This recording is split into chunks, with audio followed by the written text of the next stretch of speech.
എന്താ വ്യത്യാസമുള്ളത്?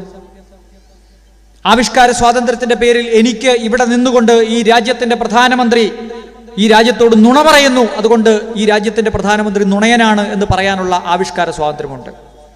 മെക്കിട്ട് കയറാനുള്ള സ്വാതന്ത്ര്യമല്ല, അയാളെ ഡിഫെയിം ചെയ്യാനുള്ള സ്വാതന്ത്ര്യമല്ല. പക്ഷേ ഏറ്റവും ഫെയർ ആയിട്ടുള്ള, ഏറ്റവും സത്യസന്ധമായിട്ടുള്ള വിമർശനം ഉന്നയിക്കാനുള്ള അവകാശം ഈ രാജ്യത്തെ ഓരോ പൗരനുമുണ്ട്.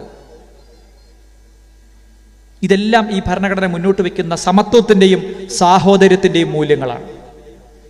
ഹിന്ദുവിനും ക്രിസ്ത്യനും മുസൽമാനും ഒക്കെ തങ്ങളുടെ മതം വിശ്വസിക്കുമ്പോൾ തന്നെയും അന്യമതത്തോട് ബഹുമാനം നിലനിർത്തിക്കൊണ്ട് മുന്നോട്ട് പോകാനുള്ള സാഹോദര്യത്തിന്റെ സന്ദേശം. അതിന്റെ കടക്കലാണ് BJP ഗവൺമെന്റ് ഇപ്പോൾ കത്തിവെച്ചിരിക്കുന്നത്.